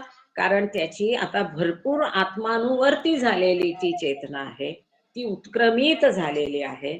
त्याला समजतं की माझ्या हातला आत्मा म्हणजेच ईश्वर आहे. त्याला ईश्वराबद्दलचं ज्ञान होतं. इतकी त्याची चेतना उत्क्रमित झालेली आहे आणि प्राणशक्तीचं त्याला भान नसल्यामुळे तो चमत्कार करू शकत नाही, म्हणून तो सेफ असतो. मनुष्य अवस्थेतील मनस्सचेत ईश्वराच्या चेतनेची आत्मानुवर्ती उत्क्रांती क्रमशः अधिकाधिक गाढ होत जाते. त्याची जी उत्क्रांती आता उत्क्रमित होत आलेली आहे, अंतर्वर्ती उत्क्रांती. कशाची? चेतने. ही जी चेतना त्याची आत ओढली आहे, त्या आत ओढलेल्या चेतनेचा अधिकाधिक अधिकाधिक ती उत्क्रमित विकसित होऊन जाते आणि गाढ होते, दृढ होते. तो मनावरील त्याच्या स्वामित्वाचा अनुभव घेतो. तो स्वतः अनुभवतो की मी प्रभू आहे. कशाचा प्रभू आहे? स्वामी आहे, मनाचा स्वामी आहे. आणि हे नुसतं बोलण्यासाठी नाही, तर तो अनुभवतो. आता मनाचा स्वामी कधी होईल? मनावर पूर्ण नियंत्रण मिळवलंय. इतरांच्या मनावर तो नियंत्रण मिळवू शकतो, अधिपत्य गाजवू शकतो आणि ह्याचा तो अनुभव घेतो की मी आता मनाचा स्वामी आहे. मनस्सचेत ईश्वराच्या चेतनेला मूर्त मन म्हटले जाते. म्हणून इथे जो ईश्वर आहे, मनुष्य अवस्थेतील मनस्सचेत ईश्वर म्हणजे 5व्या आणि 6व्या भूमिकेतील ईश्वराला काय म्हटलं जातं? मूर्त मन आहे. तो म्हणजे मन आहे. अशा प्रकारे मनुष्य अवस्थेतील ईश्वर आता मनाविषयी हे मुद्दाम मी तसेच्या तसं का वाचते की जेव्हा आपण ईश्वराच्या 10 अवस्था वाचू तेव्हा आपल्याला अधिक उपयोगी पडेल आणि अधिक ते कळेल. म्हणून बाबांनी प्रत्येक लाईनला न कंटाळता न थकता सांगितलंय मनुष्य अवस्थेतील ईश्वर. आता मनाविषयी किंवा मनोदेहाविषयी पूर्ण सचेत होतो आणि मनोचेतनेच्या 6व्या भूमिकेतील समग्र मनोजगताचा किंवा मनोभुवनाचा अनुभव घेतो. आता हा 5 मध्ये स्थिरावला. आपण गुरुवारी जे लेक्चर घेतलं आणि कसं हे बाबांचा खेळ आहे बघा, बरोबर तिकडे इकडे सायमल्टेनियसली तो टॉपिक चालू आहे बरं, न ठरवता. तिथे आपण काय बघितलं की जी ऊर्जा आहे, प्राणशक्ती आहे, सटलनेस जे आहे त्याची 7 भाग कसे आहे. तिथे बरोबर तुम्हाला ती आकृती आठवत असेल तर तुम्हाला किंवा कोणी दाखवू पण शकतं केतकी किंवा श्वेता. तिथे ती जी लहर दाखवली आहे ऊर्जाची है ना, प्राण, त्याचे 7 भागामध्ये तिथे बाबांनी काय सांगितलं? 5व्या भागामध्ये ती प्राणशक्ती स्थिर होते. तिथे बबल नाही, उछल नाही, उछाल नाही. 5व्या अवस्थेमध्ये ती अगदी शांत आणि स्थिर आहे सांगितलं. इथे तेच सांगितलं बाबांनी की 5व्या भूमिकेमध्ये तो कसा स्थिर होतो. आता मनाचे 2 भाग आहे. एक भाग विचार, दुसरा भाग भावना. 5वी भूमिका म्हणजे मनाच्या विचार या भागावर तो नियंत्रण करतो. परंतु तोच 5व्या भूमिकेतला ईश्वर, मनुष्य अवस्थेतला ईश्वर जेव्हा 6व्या भूमिकेमध्ये जातो, 6व्या प्लेनवर जातो, तेव्हा तिथे काय करतो? तो संपूर्ण मनाचा अनुभव मन म्हणून घेतो. समग्र, इथे काय करतो तो? समग्र मनोजगताचा, संपूर्ण मनोजगत. आता संपूर्ण मनोजगतात काय आलं? विचार आणि भावना हे दोन्ही आले. म्हणजे 6व्या अवस्थेतील साधक जो आहे तो मन आणि भावना, विचार आणि भावना दोन्हीवर प्रभुत्व गाजवतो. तिथे तो संपूर्ण मनोजगताचा अनुभव घेतो, संपूर्ण मनोविश्वाचा, मनोजगताचा, मनोभुवनाचा, संपूर्ण समग्र म्हणजे संपूर्ण मनोजीवनाचा, मनोभुवनाचा तो तिथे अनुभव घेतो. हा अनुभव ईश्वराला त्याच्या मूळ अवस्थेत समक्ष पाहण्याचा असतो. आता संपूर्ण मनाला जाणणं म्हणजे काय? तर ईश्वराला समोरासमोर बघणं. त्याचं जे अंतःचक्षु उघडतात, ज्याला आपण तिसरा डोळा म्हणा, काय म्हणा, अंतःचक्षु द्वारा तो ईश्वराला आपण जसे एकमेकाला समोरासमोर बघतो तसा तो समोरासमोर ईश्वराला 6व्या भूमिकेमध्ये समक्ष बघतो. आणि हा समक्ष बघण्याचा अनुभव तो का घेऊ शकतो? कारण त्याचे अंतःचक्षु उघडले जातात. तो मनोजगताचा संपूर्णपणे अनुभव घेतो. स्वामित्व होतं त्याचं प्राप्त तिथे त्याला. हे पाहणे, हे जे त्याला ईश्वराला बघणे आहे, ते कसं आहे? हे पाहणे मनोंद्रियाने मनोचेतना पाहणे होय. मनाचे जे इंद्रिय आहे, त्या मनाच्या इंद्रियाद्वारे मनाच्या चेतनेला बघणं म्हणजे हे अंतःचक्षु उघडणे आहे. हे सांगून शब्दात स्थूल भाषेत स्थूल इंद्रियाने स्थूल चमड्याच्या जिभेने सांगून समजणार नाही. ही गोष्ट अनुभव घेण्याची आहे. सूक्ष्म काय असतं त्याचा कधीतरी अनुभव कुठेतरी येऊ शकतो. पण हे मनोंद्रियाने मनोचेतना पाहणे म्हणजे ईश्वराला समोरासमोर बघणे. दुसऱ्या शब्दात मनुष्य अवस्थेतील ईश्वर सर्वत्र आणि सर्वात ईश्वराला बघतो. म्हणजे काय? की प्रत्येक गोष्ट, वस्तू, जीव सगळ्यामध्ये त्याला ईश्वरच दिसतो. म्हणून आपण जे म्हणतो की नाही, की ईश्वर जळी, स्थळी, काष्ठी, पाषाणी असं आपण म्हणतो. ते म्हणजे काय? ही संपूर्ण सृष्टी म्हणजे ईश्वर आहे, दुसरं काही नाही. कशी? ती कुठून आली? उत्पन्न कुठून झाली? त्या परात्पर परब्रह्म अवस्थेतून त्या पॉइंटला, ओम बिंदूला, सृष्टी निर्मितीच्या बिंदूला ती निर्माण झाली. निर्माण झाली म्हणजे काय झाले? परिमित चेतना होती. आधी वायू, गॅस, पाणी, माती हे सगळं निर्माण झालं, मग पत्थर झाले, मग धातू झाले, म्हणजे ही जीवसृष्टी झाली. म्हणजेच ईश्वर तसं कणाकणाने सूक्ष्म रूपात बाहेर आला. त्याची सूक्ष्म चेतना होती. म्हणजेच ती किडामुंगी काय, तो पाषाण काय, तो धातू काय, ती वनस्पती काय, तो प्राणी काय, तो पशु काय, तो पक्षी काय, सगळं म्हणजे काय आहे? ईश्वर आहे. तुमच्या आमच्या सगळ्यामध्ये तो ईश्वर भरलेला आहे. म्हणून हे जे म्हणतात की सर्वत्र ईश्वर भरून आहे, त्याच्याशिवाय दुसरं काही नाहीच आहे. तो ईश्वर म्हणजेच ही सृष्टी आहे. त्या ईश्वराशिवाय इतर काहीही नाहीये. सगळं काही त्या ईश्वरात आहे. त्या ईश्वराच्या बाहेर काहीही नाहीये. म्हणून ते म्हटलेलं आहे की जळी, स्थळी, काष्टी, पाषाणी ईश्वर आहे. म्हणजे तो सगळीकडे त्या ईश्वराला बघतो, त्याच्या मूळ रूपात बघतो. त्याला ती मुंगी मुंगी दिसत नाही, कारण त्याला स्थूलाचं भान नाही. त्या मुंगीमध्ये त्याला ईश्वर दिसतो का? कारण तो अंतःचक्षुद्वारा, मनोंद्रियाद्वारा त्या मुंगीला बघत असतो. त्या स्थूलाचं त्याला भान नाही, सूक्ष्माचं भान नाही. त्याला फक्त भान आहे मनोंद्रियाचं. आणि हे मनेंद्रिय, तो मनेंद्रियाद्वारा तो केवळ ईश्वराला बघतो. आता पुढे बाबा सांगतात, आपण 199 पेजवर आहे. इथे थोडस, हा, व्हेरी गुड. आता इथे तुम्हाला प्रेझेंटेशन करतीये, कोण करते? केतकी किंवा श्वेता, कोणीतरी करते है ना. शेवटी तो ईश्वरच करतोय. फक्त त्या ईश्वराच्या रूपाचं नाव, एका रूपाचं नाव केतकी आहे, दुसऱ्या रूपाचं नाव श्वेता आहे. हे जे गुरुवारी आपण लेक्चर बघितलं, इथे तुम्ही बघा 5व्यामध्ये ही चौथी जी भूमिका, चौथी स्टेज आणि चौथा आसमान दाखवलाय. ते कसं आहे? 7 भागात ती चेतना विभागली गेली, त्या सप्तसिद्धी. आणि त्यानंतर 5व्याला बघा, तिथं एरो तिने दाखवला, ती शांत स्थिर झाली. काय स्थिर झाली? ती चेतना जी आहे, ऊर्जा जी आहे, एनर्जी आहे, एकदम स्थिर झाली, शांत झाली. ती 5वी भूमिका. म्हणून 5व्या भूमिकेत तो एकदम शांत स्थिर असतो, कुठलेही चमत्कार करत नाही. कारण तो जाणतो की जे काही घडतं ते ईश्वराच्या मर्जीने घडतं आणि ईश्वराच्या कायद्यात तो दखल अंदाजी करू इच्छित नाही. म्हणून 5व्या भूमिकेत अगदी स्थिर शांत दिसलाय. आणि मग तिथे एकदम कर घेतो.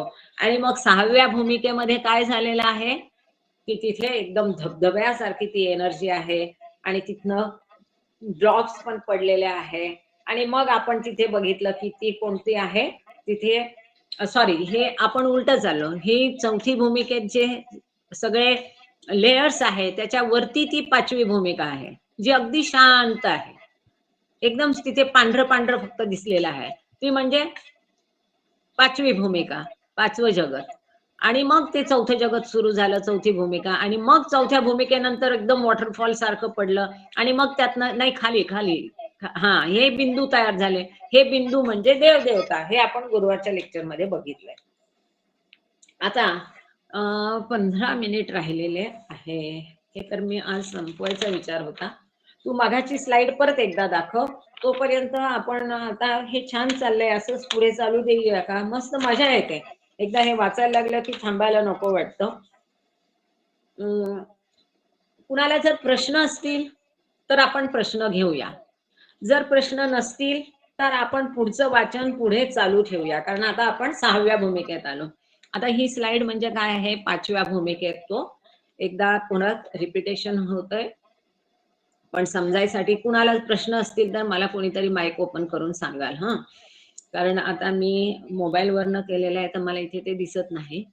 तर 5व्या भूमिकेत तो केवळ मनाबद्दल कॉन्शियस असतो, सचेत असतो. तिथे स्थूल आणि सूक्ष्म जगातील जो ईश्वर आहे, मनुष्य अवस्थेतील ईश्वर आहे, तो ईश्वर इतरांची मन नियंत्रित करण्याची क्षमता बाळगतो. इतरांच्या मनातले इच्छा भावना ओळखणं, त्यांच्या मनात नवीन विचार भावना निर्माण करणं, आहे त्या बदलणं, हे त्यांचे मन नियंत्रित करणं. मग कुणाची जे स्थूल जगतात आहेत तुमच्या आमच्यासारखे त्यांचे सगळे, आणि 5व्या भूमिकेत असेल साधक तर 5व्या भूमिकेवरच्या पर्यंतच्या साधकांची, 6व्या भूमिकेत असेल तर 5व्या भूमिकेपर्यंतच्या भूमिकेवरच्या साधकांची तो मन नियंत्रित करू शकतो. तो चमत्कार करण्यास सक्षम नाही, कारण तो मनोविश्वात आहे, त्याला स्थूलाचं सूक्ष्माचं भान नाही. आणि चमत्कार कशाद्वारे होतात? शक्तीद्वारे. शक्तीचं क्षेत्र कोणतं? सूक्ष्म जगत. सूक्ष्म जगत आणि सूक्ष्म शरीराबद्दल आता त्याला चेतना आहे का? नाही. म्हणून तो चमत्कार, जरी त्याच्याकडे त्या शक्ती पूर्ण भरलेल्या आहेत तरीही तो चमत्कार करण्यास अक्षम असतो, सक्षम नसतो, कारण तो त्या सूक्ष्म शरीरांबद्दल, शक्तींबद्दल त्याला कॉन्शियसनेस नाही, भान नाही, चेतना नाही. चौथ्या भूमिकेतील साधकाची मने चमत्कार करण्यासाठी रोखणं, नियंत्रित करणं आणि मार्गदर्शन करू शकतो. आणि 5व्या भूमिकेत तो एकदम स्थिर असतो, सुरक्षित असतो. आता मला सांगा, मी पुढे वाचू की काही प्रश्न आहेत? जय बाबा, कोणी पण माईक ओपन करून सांगाल? ते 5व्या भूमिकेमध्ये मन नियंत्रित नसावं, मला असं वाटतं ओन्ली थॉट्स नियंत्रित करतो असं मला वाटतं. 5व्या भूमिकेमध्ये सगळ्यांचे थॉट्स, आणि मग 6th वाला जो आहे तो पूर्ण मन करतो नियंत्रित, असं मला वाटतं. थोडस प्लीज बघून या. जय मेहरबान सर, थँक्यू सो मच. गांगळे सरांनी सांगितलंय की 5व्या भूमिकेत फक्त विचार तो नियंत्रित करू शकतो. अगदी करेक्ट आहे. तुम्ही खूप खूप आभारी आहे. बोलण्याच्या ओघात हे होऊन जातं, कारण 5वी भूमिका हे विचार, फक्त मनाचे 2 भाग आहे, विचार आणि भावना. तर 5वी भूमिका म्हणजे फक्त विचारांचं क्षेत्र आहे. आणि 6वी भूमिकेत विचार आणि भावना समग्र मन येतं. तर 6व्या भूमिकेवाला सगळं मन आणि विचार नियंत्रित करू शकतो. पण 5व्या भूमिकेचा साधक 4थ्या भूमिकेपर्यंतच्या साधकांची आणि स्थूल भूमिकेतल्या लोकांची फक्त विचार जाणू शकतो, नियंत्रित करू शकतो, नवीन विचार त्यांच्या मनात निर्माण करू शकतो, आहे ते विचार बदलू शकतो. अगदी खूप छान, perfectly said Gangde sir. Valuable addition. अगदी बरोबर सांगितलं की 5व्या भूमिकेतला साधक फक्त विचार नियंत्रित करू शकतो, आणि 6व्या भूमिकेवरचा साधक म्हणजे 6व्या भूमिकेतील मानवाच्या अवस्थेतील मनोसचेत ईश्वर, मन आणि भावना, विचार आणि भावना म्हणजे संपूर्ण मनावर त्यांचा नियंत्रण असतं. ते मन नियंत्रित करणं वगैरे तो करू शकतो. बरोबर सर, अगदी परफेक्ट. Thank you so much. अजून काही? जय बाबा. जय बाबा. नाही ताई, ओके, बाकी परफेक्ट. जय जय बाबा, जय बाबा. Thank you so much. गुड. अजून कुणाला काही विचारायचंय, सांगायचंय? मग पुढे जाऊया.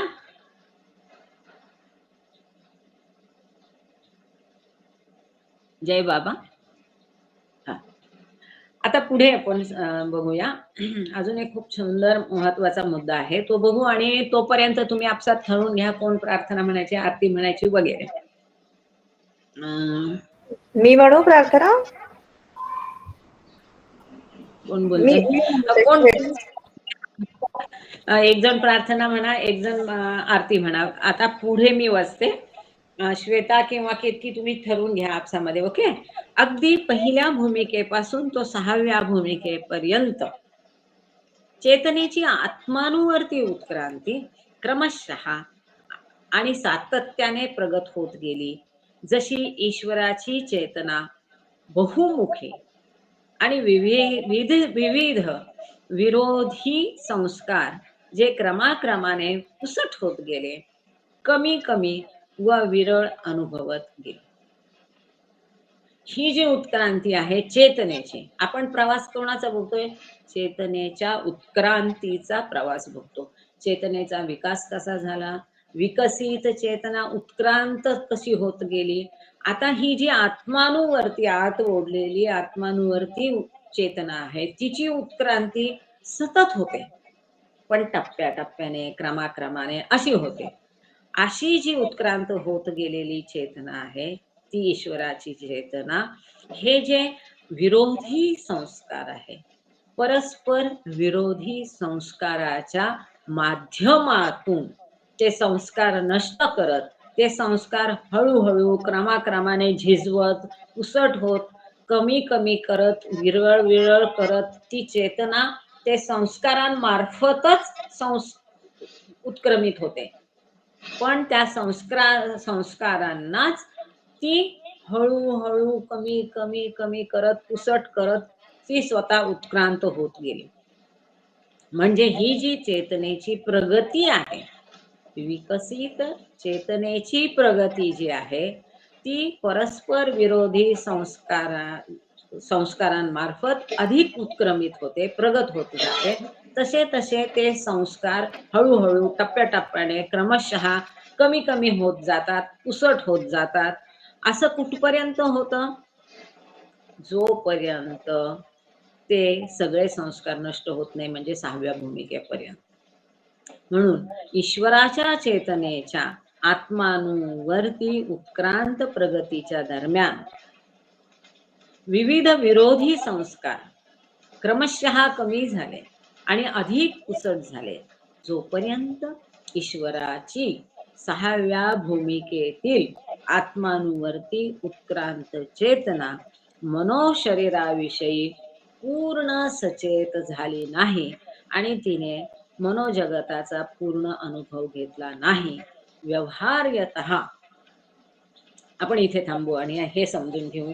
आणि हे पुढची स्लाइड नसेल तर ही काढून टाक, कदाचित मी बनवली पण नसेल, आय डोंट रिमेंबर. ही जी आतमध्ये ओढलेली ही जी चेतना आहे ती उत्क्रांतीच्या दरम्यान परस्पर विरोधी संस्कारांच्या मार्फत ते संस्कार हळूहळू कमी होत करत जाते, ते अधिक अधिक पुसट होते. हे कुठपर्यंत चालतं? 6व्या भूमिकेपर्यंत. असं का? जोपर्यंत त्याला मनाविषयी चेतना येत नाही, मी म्हणजे हे मन, असं जोपर्यंत तो समजत नाही, तोपर्यंत ही प्रक्रिया चालू राहते. ही कसली प्रक्रिया? ही अत्यंत अत्यंत महत्वाची प्रक्रिया आहे. परस्पर विरोधी संस्कारांमार्फत ते संस्कार नष्ट करणं आणि चेतनेचा प्रगती करणं. ती विकसित झालेलीच आहे, पण ती अजून उत्क्रांत करणं, प्रगल्भ करणं, प्रगत करणं हे चालू राहतं. जोपर्यंत त्याला मनाचं भान येत नाही, जोपर्यंत तो ती चेतना मनोजगताचा पूर्ण अनुभव घेत नाही, तोपर्यंत ही प्रक्रिया चालू राहते. हा संस्कारांचा डबल रोल आहे. संस्कार पडदा आहे, पण संस्कारच आहे की जे चेतनेचा विकास आणि उत्क्रांती आणि प्रगतीला कारणीभूत होतात. मग ते संस्कार पडदा बनणार नाही, यासाठी बाबांनी काय सांगितलं आहे? विवेकशील कर्म. म्हणजे बुद्धीचा वापर करून, विवेकाचा वापर करून विवेकशील कर्म जर केलं तर विरोधी संस्कार निर्माण होऊन, म्हणून परवा दर रविवारी 10:30 ते 11:30 केवळ 1 तास सुंदर कार्यक्रम असतो डेहराडून सेंटरचा, सकाळी असतो. मग त्याच्यामध्ये रविवारी मी सांगितलं, एक गोष्ट सांगितली, विवेकशील कर्म म्हणजे काय, हे मागे डिस्कोर्सेस वाचताना कोणीतरी विचारलं होतं. मला वाटतं निशिकांत नाईक भाऊंनी किंवा पद्मावर भाऊंनी विचारलं होतं. विवेकशील कर्माचं उत्तम उदाहरण परवा रविवारच्या याच्यात मी ती गोष्टी, आता आपल्याला वेळ नाहीये, ती गोष्ट सांगितली. त्या गोष्टी मार्फत कळतं की विवेकशील कर्म म्हणजे काय. तर विवेकशील कर्म करून विरोधी संस्कार नष्ट करून विरोधी संस्कारांमार्फत संस्कार पुसट करू शकतो. व्यवहार हा मुळीच संस्कार नसताना फक्त विरोधी संस्कारांचा अखेरचा पुसट उर्वरित लवलेश अपवाद म्हणून सोडला तर अन्य शब्दात आत्मानुवर्ती उत्क्रांत चेतना मनाशी भरपूर तादात्म्य करते व ईश्वर तो मन आहे हे जाणण्यासाठी प्रवृत्त होतो. म्हणजे काय होतं, अगदी पुसट असतात. 6व्या भूमिकेत फार संस्कार नसतातच, खूप कमी असतात. तेही गडद नसतात, अगदी पुसट असतात. का? कारण ते मनोसंस्कार असतात, त्यामुळे ते हलके असतात. अगदी लवलेश म्हणून त्याचा अपवाद सोडला, शेवटचा संस्कार शिल्लक राहतो, तो हा की तो म्हणतो मी म्हणजे हे मन. हा शेवटचा संस्कार आहे. आणि तो स्वतः मन, तो स्वतः संस्कार नष्ट करू शकत नाही. बाबा सांगतात ते हा संस्कार कोणाचा आहे? मनाचा संस्कार. पण मन स्वतःचा संस्कार नष्ट करू शकत नाही, त्यासाठी सद्गुरूची गरज असते. म्हणून अगदी अपवाद सोडला तर अगदी पुसट लवलेश असतं. दुसऱ्या शब्दामध्ये ही जी आत ओढलेली उत्क्रमित होणारी चेतना आहे ती मनाशी भरपूर तादात्म्य करते. म्हणजे आपण जसं आता शरीराशी तादात्म्य करतो, मी म्हणजे शरीर समजतो, तसं 6व्या भूमिकेत तो समजतो मी म्हणजे हे मन. आणि मग ते मन ईश्वराशी एक होण्यासाठी प्रवृत्त होतं. त्याला द्वैत कायम आहे, तिथे द्वंद्व कायम आहे. तो ईश्वराला वेगळं समजतो स्वतःपासून, मी म्हणजे वेगळा आणि ईश्वर म्हणजे वेगळा समजतो. आणि मग तिथे आता मनुष्य अवस्थेतील ईश्वर मन म्हणून शेवटला परिमित संस्कार बाळगतो, सीमित संस्कार बाळगतो, की तो मन म्हणून ईश्वराला समोरासमोर फक्त त्याचा स्व सोडून सर्वात पाहतो. स्वतः तो ईश्वराला बघत नाही. मी म्हणजे मन आहे, ईश्वर म्हणजे ईश्वर आहे. मग त्या ईश्वराला तो सगळ्यात बघतो, पण स्वतः मध्ये तो ईश्वराला बघत नाही. मीच तो ईश्वर म्हणजे हा स्व म्हणजेच ईश्वर हे तो अजून ओळखत नाही. मनुष्य अवस्थेतील ईश्वराची ही अशी अवस्था 6व्या भूमिकेतील आहे. 6व्या भूमिकेत मनुष्य अवस्थेतील जी ईश्वर आहे त्याच्या चेतनेची ही अशी अवस्था असते. तो स्वतः मध्ये ईश्वराला बघत नाही, पण सगळ्यांमध्ये ईश्वराला बघतो. का? कारण मन सर्वव्यापी आहे आणि तो समजतो मी म्हणजे मन आहे. तर त्या ईश्वराला तो सगळ्यांमध्ये बघतो, पण स्वतःमध्ये बघत नाही. इथे आपण थोडंसं थांबूया, कारण मला वाटतं 1च मिनिट राहिला आहे आणि तोपर्यंत या दोघींनी ठरवलं असेल, या श्वेतामधला ईश्वर आणि केतकीमधल्या ईश्वराने ठरवलं असेल की कोण प्रार्थना म्हणणार, कोणाला प्रार्थना द्यायची, कोणाला आरती द्यायची. आज आहे तारीख 5/11 आपण इथे थांबलो. असं हे खूप सुंदर आहे. पुढे तर आणखीन इंटरेस्टिंग आहे, मस्त आहे. माझी तुम्हाला कळकळीची विनंती आहे, एकदा परत वाचा किंवा लेक्चर जर अपलोड झालं, चांगलं झालं असेल रेकॉर्डिंग तर ते ऐका आणि परत एकदा ह्याला वाचा. तुम्हाला थोडंफार जर कळलं नसेल तर ते पण क्लिअर होऊन जाईल. मेहेर प्रभूचे खूप खूप आभार. तुम्ही सगळे जॉईन होता, तुमचे पण खूप आभार. आणि महत्वाची एक सूचना, आपण हा मंगळवार नाही, कारण मी जाणार होते आई वडिलांना घेऊन नगरला, पण काही कारणाने ते राहिलं. तिथे गाठ झाली आहे मला, पण बाबांनी छान बोलायला दिलं. थँक्यू बाबा. आणि तुम्ही सगळे जॉईन होता म्हणून तुमचे खरंच खूप आभार. असे जॉईन होत राहा. पण पुढच्या मंगळवार पासून म्हणजे 14 तारखेपासून, तोपर्यंत दिवाळी तुमची उरकू दे, त्यात जास्त गुंतू नका. आपल्याला अंतर्वर्ती करायची आहे चेतना. तर आपण 14 तारखेपासून द बॉईज हे पुस्तक वाचायला घेणार आहोत. आणि हे बाबांची सूचना आहे. अच्छा, पुस्तक तिकडे आहे. आणि फार ते अद्भुत पुस्तक आहे. फार लोकांकडे नाही, फार लोकांना बऱ्याच नवीन गोष्टी त्यात आपण वाचणार आहोत. अच्छा, इथे थांबायला पाहिजे, आय एम सॉरी. प्रार्थना वाले प्रार्थना सुरू करा. अवतार मेहर बाबा की जय. जय बाबा.